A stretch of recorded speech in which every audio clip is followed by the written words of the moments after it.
I want to start with a quote from fantastic man, P.J. O'Rourke. I loved his work. And this quote really says it well about, he calls it liberalism, I call it progressives. It's similar things. At the core of liberalism is the spoiled child, miserable, as all spoiled children are, unsatisfied, demanding, ill-disciplined, despotic, and useless. Liberalism is the philosophy of sniveling brats. Yeah, so O'Rourke wasn't one for beating around the bush, and he summed it up brilliantly. May he rest in peace. Now, modern progressives live in a self-induced, entitled bubble. They know what they want to see while refusing to accept any explanation, though, of why they may not be able to have it. Instead of reconsidering a policy when it fails to achieve its objective, progressives scream louder and double down as if that could change the outcome. Now, what got me going on this one is hearing some elected officials and activists recently calling for rent control. And yes, inflation and higher rents are pressuring many citizens, and we'd all like to find ways to ease that pressure.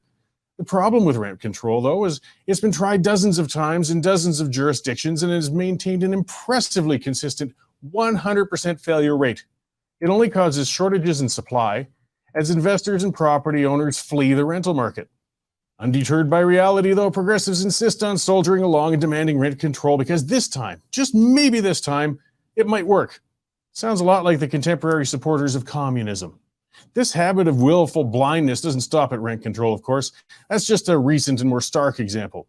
Let's look at addiction enablement activists, for example, as they continue to push their ideology of deadly, unintended consequences, despite the catastrophic failure of their policies in every city on the west coast of North America. Supervised consumption sites, decriminalization of hard drugs, and a permissive environment for open drug consumption has caused overdoses to explode in cities. Portland, Oregon saw overdoses more than double under their progressive approach. Not to be outdone, Vancouver legalized hard drugs and is handing out safe supply. The fruit of that effort has led Vancouver to break records in daily recorded overdoses. Still, progressives insist if we just enabled the addicts a little more, if we enabled it a little harder, they'd somehow kick that habit and become functional members of society. Look, addicts need treatment and they need mental health supports, but they don't need free drugs, and there's no such thing as a safe supply of meth. The addiction epidemic is complicated and has many factors attached to it. One factor is the progressive trend of deinstitutionalization over the last few decades. It's a mouthful. Well-meaning but misguided governments closed down mental health facilities and moved towards community living initiatives. Unfortunately, that initiative has led to people with mental health challenges finding themselves either on the streets, in jail, or dead. We don't like the idea of incarcerating people due to their having a mental health issue through no fault of their own, but it doesn't matter what you like or don't like. A reality has to be faced that some people simply have to be kept in a secure environment for their own protection and for the protection of others. Are they maintaining dignity on the streets? That's what they like saying. We've got to allow their dignity. Really? When they're passed out and having lost bowel control in a bus stop, there's no dignity left anymore, guys.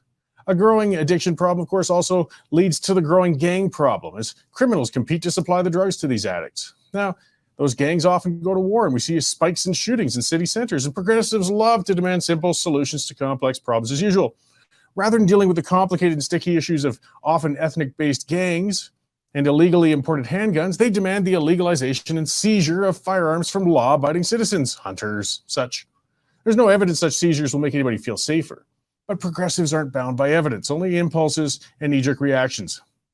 Likewise, as we see the cost of living skyrocketing, progressives are accusing food producers and retailers of greed and gouging, despite readily available data indicating narrow profit margins in those industries. Meanwhile, progressives refuse to accept the impact government actions such as carbon taxes or chemical fertilizer bans might have on food production costs. Cognitive dissonance can get expensive, guys. The protests and even eco-terrorism against petrochemical production in Canada continue to expand as progressives continue with an ongoing tantrum against petrochemicals. They refuse to accept the reality that we don't have a feasible alternative to them yet. Intransigently digging in their heels, they demand we transition out of oil and gas, but can't explain what we'll be transitioning into. Germany learned this lesson the hard way rather recently, and they've gone back to burning coal, but our local progressives have planted their fingers in their ears whenever that's mentioned. Like most incalcitrant children, progressives scream loudest when their demands are blunted. It's like a kid who gets denied ice cream. Just listen to them if somebody dares to point out that no matter how hard one might wish it, no matter how hard you try, no matter how hard you screw your eyes shut and scream it, you can't change a boy into a girl or a girl into a boy. People can make every effort to transition. I have no problem with respecting how they want to identify. I refuse to indulge in claims contrary to biological reality, though, and that's what progressives are asking us to do now. Conservatives aren't heartless, though that's what we're often accused of. We're bound by reality, even when the reality stinks.